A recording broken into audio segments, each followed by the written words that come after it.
asalaamaaleykum mbokk yi dal leen ak jàmm ci xibaaru commune bu Bargny bañ leen di dëtal ci seen télévision à Bargny TV li ci gën a fës di conseil municipal bi ñu doon amal ci mairie bu Bargny alxames ñaar fukki fan ak juróom-ñett ci weer bi ñu nekk. leneen li soxal xibaar yi mooy dëkk bi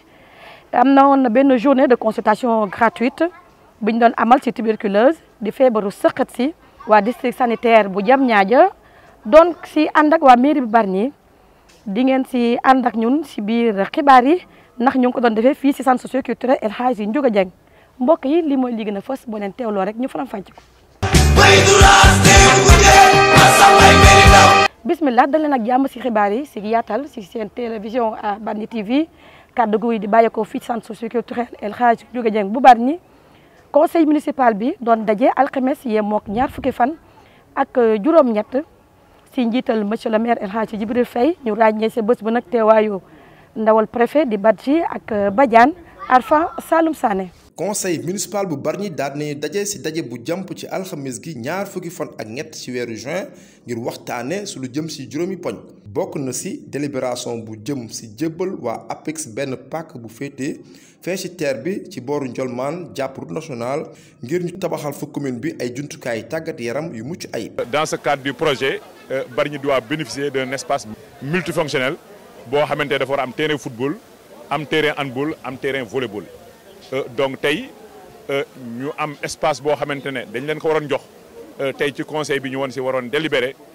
pour dëggal place boobu xamante ne moom la ñu leen war a jox pour mën fa def la nga xamante ne mooy espace multifonctionnel bi Dieu a fait que comme que teraanga la yéene boo xamante ne APIX ak terre bi am nañu ko ak Bargny tey jii conseil yi à l'unanimité vraiment nangu nañu ko pour que loolu ñu def ko fi loolu nag aussi c'est un projet boo xamante dañu koy saluer parce que fépp foo xamante ne terre bi jaar na fa dañu war a bénéficier projet bu mel noonu sant yàlla nag bi nga xamante ne mooy tàmbali gi ouvrage témoin bi nga xamante ne tey dañ ko war a def ñun nangul ne Bargny lañ ko war a jëkk a defal te loolu dañ siy sant yàlla bu baax a baax a baax. ci boobu la jotaay daal nañ fa waxtaane itam lu jëm ci taxe bu domaine public bi maanaam fexe ba képp ku yor sa entreprise wala ngay gaare sa camion fii ci commune bi nga mën di fay commune bi la nga warloog moom. itam aussi ci mbiru taxe ci wàllu occupation du domaine public loolu itam aussi waxtaan nañu ci ba conseil yëpp itam aussi ànd nañu ci tënk boobu pour xal taxe yooyu aussi nan lañu ciy àndee pour fësal ko parce que ay taxe la yoo xamante ne ça n'a jamais fait l'objet d'une délibération. loolu moo tax aussi tey ñu ñëw waxtaan ci loolu li nga xamante ne aussi mooy comité de santé yi ça fait un très long moment comité de santé yi seeni mandat jeex na te jusqu'à présent renouvelé wu ñu ko woon tey préfet waxoon ne conseil municipal bi nañu dajee comme ça comité de santé ba ci nekk ñu tànn fa ñetti conseils municipaux yoo xamante ne ñooy ànd ak bureau bi lëkkaloo ci ak maire bi pour ñu mën a am une gestion bu leer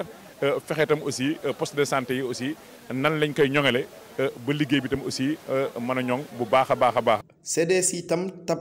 CDS itam tabaat nañ ndaw yi leen fay nekkal ci poste de santé yi loolu nag gannaaw bi préfet joxee tettal kilifa yi dëkk bi ngir ñu yeesal comité de développement sanitaire yi. acceptation de don parce que à travers relation yi nga xamante ne moom la ñu am nañ ci koo xamante ne may na Bargny corbillard am na koo xamante ne aussi may na ñaari moto tricycle yoo xamante ne li ñu ci jublu mooy le ramassage des ordures ci zones yi nga xamante ne camion mënu fa jaar loolu itam aussi bi ñu ko yóbboo délibération li nga xamante ne mooy conseiller municipal bi ànd nañu ci tënk nangu don yooyu nga xamante ne moom lañ ñu defal. monsieur le maire àggee na conseil bi ay teraanga yu ñu ko defal jëmale ko ci askan bi bokk na ci ab corbillard guñ ko may ak itam ñaari moto tricycle yu ñu ko jox ngir ñoŋal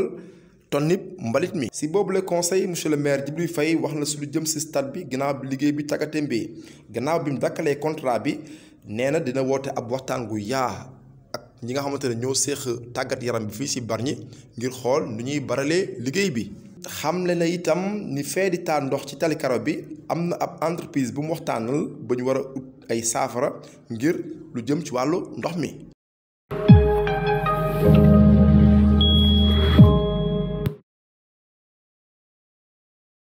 gannaaw conseil municipal bi ñu àddu ci wàllu njàng mi école primaire yu bari doon nañu saytu niveau élèves yi ci benn évaluation bu waa CODEC doon amal bu ñu ci noppee doon nañu taxawal benn examen muy CFE ak entrée en sixième dinañ si andiwaat si yeneen jotaayu xibaar.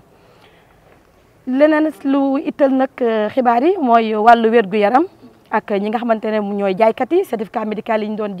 joxe fii si marché bu Bargny te ñu waroon a gànnaayoo ñaari téeméer loolu doon nañu ko amal fii si marché bu Bargny pour ñu saytu rek seen wér-gu-yaram gannaaw bi nga xamante ne laaj leen na ay certificat médical ngir ñu mën a wëyal seen liggéey ñu àndoon si nag ak district sanitaire bu Diamniadio ak sous brigade de service d'hygiène bii nekk fii ci Tëngéej ak commune bu Bargny si mbirum wér-gu-yaram la ñuy àddu ba tey si programme waa ministère de la santé te mu soxal nag wàllu tuberculose muy PNT waa district sanitaire bu Diamniadio yebal fii seeni ndaw ngir ñu saytu si feebaru saxat si looloo waral nag major Aminata ak acteurs communautaires yu bari doon gunge équipe médicale bi pour ñu mën koo amal fii dañ siy teewlu Abdoulaye Diarra. li programme national de contre la tuberculose moo ngi taxaw jóg temps yi c'est pas la première fois parce que dañu doon liggéey ak benn ONG mooy EMAD boobu c'est uniquement dans le cadre de la tuberculose ñoom depuis ñu am information ce n'était pas aussi difficile parce que dañu dem tous les cas positifs du ñu amoon ñoom nañu orienté fii pour ñëw au moins ñu pour ñu jëm passer à la radio et en même temps ak seen dëkkandoo ak seen contact direct. bu ñu déceler benn cas positif dans une maison boobu il faut que ñu jël toute la famille ñu ñëw fii ñu jël leen ñu seet leen comme c'est des cas contact direct alhamdulilah vraiment fii Bargny très sincèrement les gens ont répondu favorablement kontaan nañu trop si loolu kontaan nañu trop relais ñëw nañu poste bu nekk au moins yebal na au moins 2 acteurs communautaires ñëw nañu fii de 9h jusqu'à l'heure là léegi la ñu pare. C'est des choses vraiment à saluer di remercier bu baax encore ak seen ICP yi parce que ñoo lay yebal très sincèrement ak waa PNT tamit ils ont respecté l'heure ñëw nañu parce que dañu ne 9h30 mais 10h fekk na leen fii population tamit ñëw nañu massivement parce que dañu censé di reconnaître vraiment l'intérêt et la santé des populations. ba tey si xibaar yi kenn du wax santé te waxoo prévention moo waral na kuréel gi di Agir Petite Côte doon nañu lancé benn programme d'accélération et de gestion intégrée de la résilience climatique le 22 juin lañ ko doon amal fële sa Somone ndaje ba nag ñi ko seexoon mooy partenaires financiers yi di Union européenne waa DEC mooy direction de l'environnement bi et des établissements classés waa ak partenaires techniques yi waa ENDA énergie EPSA EIPC ak waa GIZ ndaje ba nag ki ko jiite woon di maire Somone bi si teewaayu ndaw yi nga xamante ne ñoo bawoo si 10 communes yi nga xamante ne ñoo bokk projet bi nga xamante ne ñoo war soobu rek si mbirum environnement si wàllu érosion côtière def benn programme bu am solo si wàllu écosystème d'entreprise verte ba nga xamante ne mën na jur am xëy si ndaw ñi ba defar sax benn usine ba nga xamante ne day saytu mbirum mbalit mi nga xam mu mën a jur njariñ vice-président commission environnement di Moussa Tine ak cellule communication bi teewoon nañ fa. addu si partenariat PNUD mairie Bargny beneen lëlum ñetti fan lañ doon amal sa Ndakaaru ci teewaayu ministre Omar Gueye mi ñu dénk wàllu décentralisation ràññee nañ fa teewaay ba sax ki nga xamante ne mooy njiitu Bargny di El Hadji Djibril Faye mu àndoon seeg benn délégation bu takk bu bawoo fii ci mairie bi. ñi nga xamante ne moom la ñu dénk liggéey bi di cabinet bi nag ñoom nee nañ daal dañuy fexe nag ba ñetti dëkk yi di Bargny Sandiara ak Morolan daal di liggéey si mbirum numérique projet bi nag ñu ngi ko tàmbalee depuis 2021 te ñu ngi ko duppee rek programme Sénégal numérique SN 2022. si wàllu culture cosaan ak aada la ñuy addu journée culturelle Mame Thierno Yoro Ndiaye doon nañ ko amal 30e édition bi. si Baye gannaaw ba ñu ko dakkalee ñetti at yi weesu ndax mbirum Covid kilifa yi diine yi ak yu aada yi njaboot gi ak taalibe yi teewoon nañ sa ndaje bi dañu si teewlu rek reportage bi nga xamante ne moom la ñu fa defal la. dëgg la ñu ngi si 30e édition bi moo waroon nekk 33e waaye ñaari at yi weesu ak mbas mi amul yàlla def si diggante bi suñu waajur bi nga xam ne moo ko doon taxawee muy Serigne Mamadou Diouf mu làkkatu ci. yal na ko yàlla dolli yërmande njéggal fa mu nekk ak sunuy waajur ak sunuy mbokk ak ñëpp diggante bi waa daara ji ñu ci bari it làkku nañ fi ñu ngi leen di fàttaliku di leen ñaanal nekkuñu di ko màggal waaye dañuy fàttaliku ab jaar-jaaram ndax mag la moo xam ne magum lislaam la woon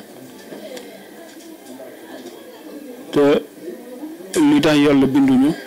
mooy pour ñu jaamu ko ma xalaqtul jinna wal insa illa liya'budun jaamu googu nag day jaar si nga xam ba pare moo tax yàlla di wax si xaydu si xutsi nii ta'rifuni qabla an ta'buduni xam leen ma avant ngeen may jaamu moom nag Thierno Yoro loolu mooy woon mission si kaw suuf mooy jàngale si li mag ñi wax. li ñu si jot a wax mooy góor gi mu ngi gënee àdduna fële ca Fuuta si benn village bu ñuy wax Rinjaw si atum 1834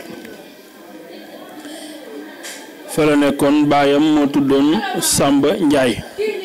yaayam ñu koy wax Kudi An mu ngi jàngee alxuraan nag li ci ëpp si yaayam baayam am na lu mu ko jàngal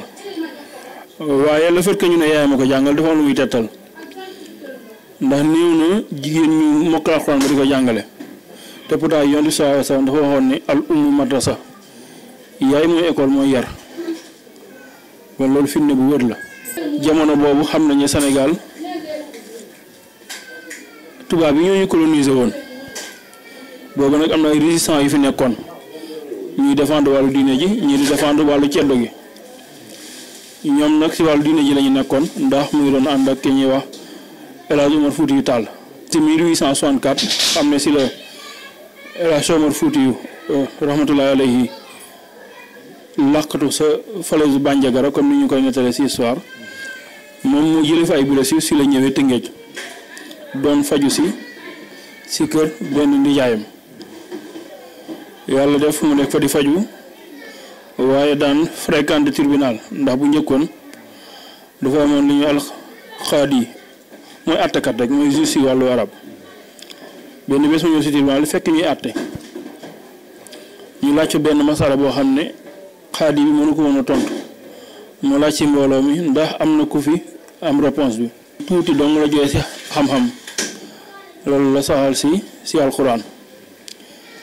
léegi nag Thierno Yoro ba mu nekkee di tontu mu tontu ko si anam bu rafet ànd ak xam-xam bu wér si le juge bi jóg waat si kaamilu alxuraan ne sama place yi ma toog kii moo ko mérito comme booba chef de canton bu Bargny muy Maysa Lay am nga lébu yi ñuy wax lëy waaye lii la sant ñi ay mbokki tukulóoram ñoom nag ñoo ko gis waxtaan ak moom parce que seen mbokki tukulóor la si la ñu waxtaan ak moom ba ne ko dañ la bëgg a invité Bargny ñu ne leen danaa ñëw ñoom ñu concerté wu seen biir balaa mu ñëw fekk ñu defal ko dëkkuwaay mooy penc bi fële takkal ko soxna ba mu ñëwee nag ñu fexe ba téye ko fi boobu la fi dugg si gàttal 1864 ba 1908 génnul Bargny muy 44 ans nee nañu 44 ans yëpp da ko jàngale mu formé fi nag ay ulama yu tasaaroo si biir réew mi foo dem rek muy si Fuuta ak Kayoor ak Bawol ak Dakar foo dem rek am na ñu fa formé. Diatek Abbas Ndione bu Bargny doon amal nag benn programme bu am solo ñu àndoon si rek ak Mobi Sine ñoom nag ak école yi nga xamante ne ñoo nekkoon fii ci Bargny doon def benn projection de film si écrivain bu mag bi di Cheikh Hamidou Kane te ñu gën a ràññee nag téere bi nga xamante ne moom la bind ñu duppee ko l'aventure ambiguë doon nañu fësal li nga xamante ne mooy téere boobu dinañ si ànd ak Seynabou Sall mu ñëw ci. Médiathèque Abbas Ndione nekk fii ci commune bu Bargny lëkkaloog waa Mobi Ciné ak yenn ci ay école yu nekk fii doon amal ab projection film ci dundunu Cheikh Hamidou Kane mi xaatim téere bi ñuy woowee l'aventure ambiguë di ab œuvre au programme ñu doon leen ko wan fii ci place publique bi ci beneen anam ngir ndongo yi gën ci gis seen bopp. bi ñu existé léegi mën na at donc ça fait une at la léegi ñu def collaboration ak waa Mobi Ciné ñu nga xamante ne dañuy def cinéma mais ci biti génn def partout ci biir Sénégal ñuy dem di def ay projection de film ñooy nag ñun biir Bargny dañ ci bëgg a indi benn projection boo xamante ne ci Cheikh Hamidou Kane ngay wax loolu li ko wund mooy am nañ ay autorités ay personnalités yoo xamante ne am nañ ci dëkk bi te ñu bëri xamuñu leen ñun li ñu bëgg mooy ñu xam leen parce que ñoom dañuy bind pour niveau yëpp pour collège ak pour lycée te ñun li ñu bëgg mooy élèves yi gën a góorgóorlu ci seenum njàng loolu mooy suñu taxawaay. fii ci commune bi éducation priorité la tax waa médiathèque saa su nekk di ci indi ay jéego. dañ tàmm yaakaar ne que cinéma c'est un truc divertissant loo xamante ne ni la plupart du temps nit yi dañ koy seetaan pour kaf foo pour ree alors qu'en réalité mën nañ ko utiliser tey pour jàngale comme documentaire bi ñu utiliser tey jii Kaw Cheikh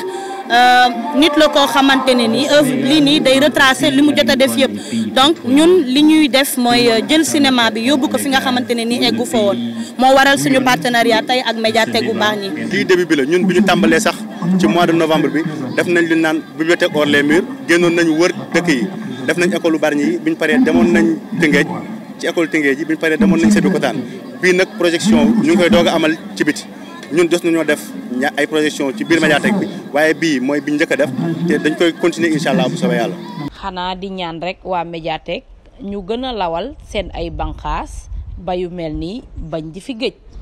tey xale yi Bargny am nañ occasion ñëw jàkkaarloo benn film documentaire ba nga xamante ne c'est un film scolaire film ba nga xamante ne li xew école dafa mel ni moom la ñuy continuer waat c'est un prolongement lii nag bu ko élève bi am dina égayer un peu li ñuy wax sa curiosité dina tax xale bi dina bëgg xam lii xew ci dëkkam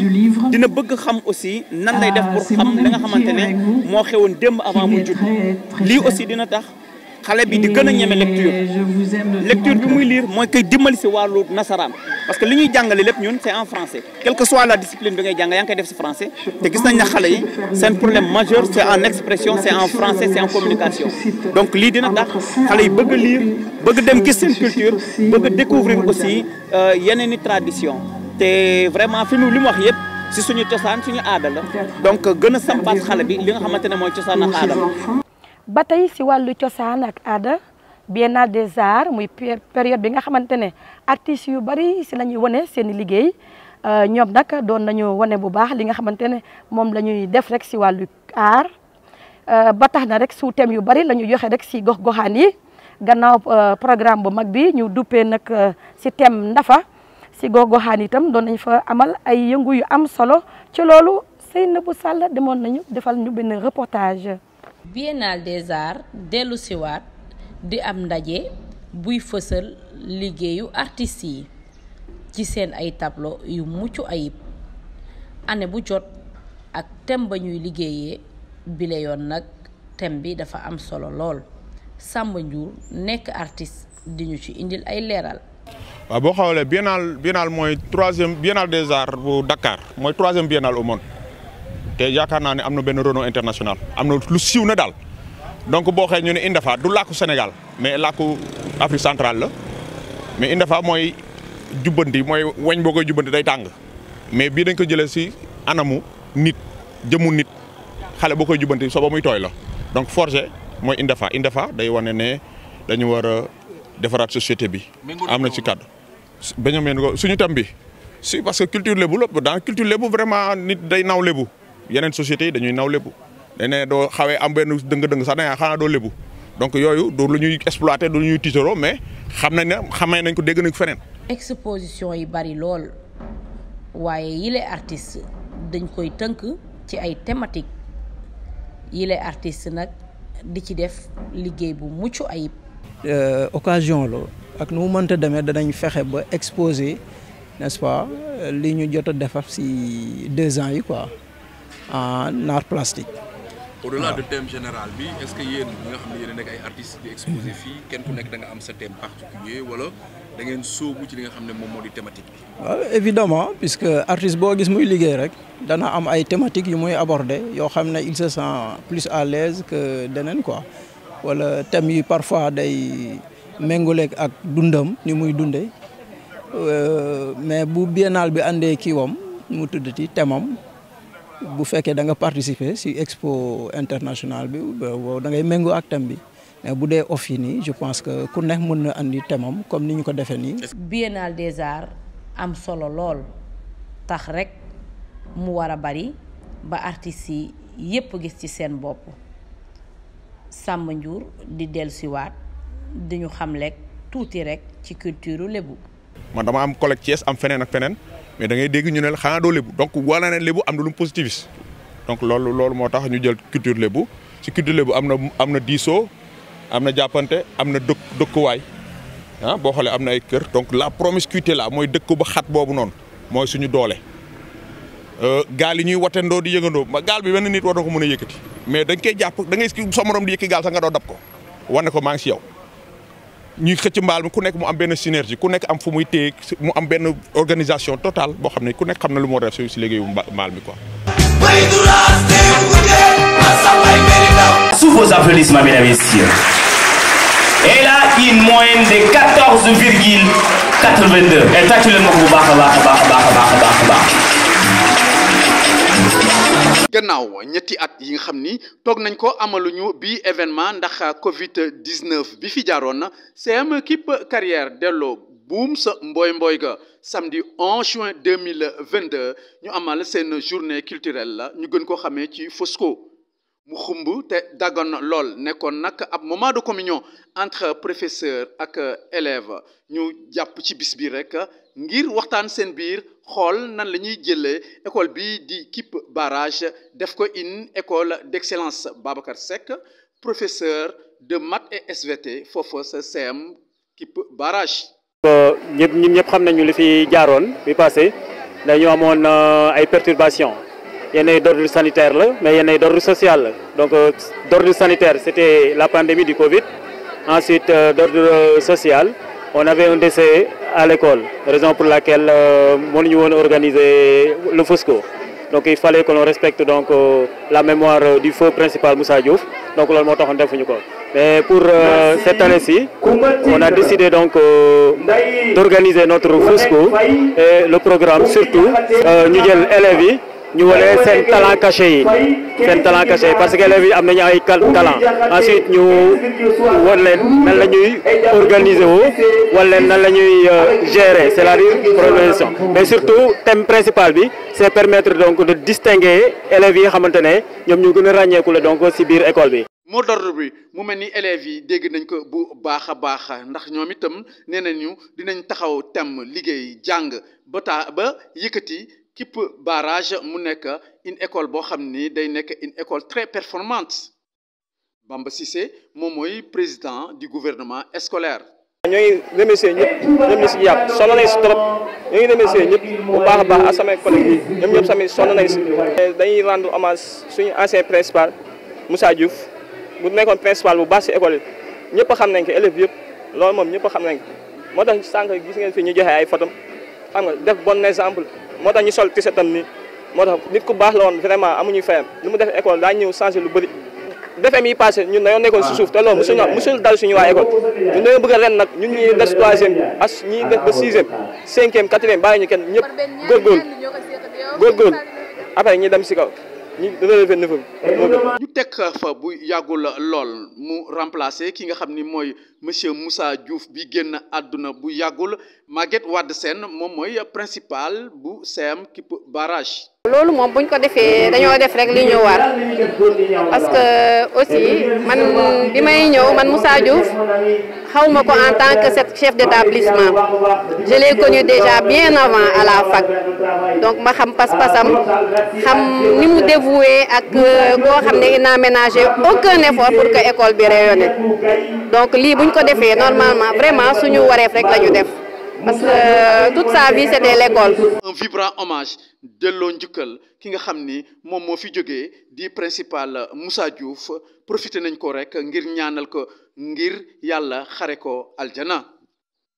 mbokk yi lii lañ leen andiloon ci ay xibaar di leen jaajëfal ci teewlu bi ànd bu rafet beeg télévision Bargny TV di leen jox di ñaareel ay bés yi di ñëw jàmm xewal wér ak wérle beneen yoon incha allah.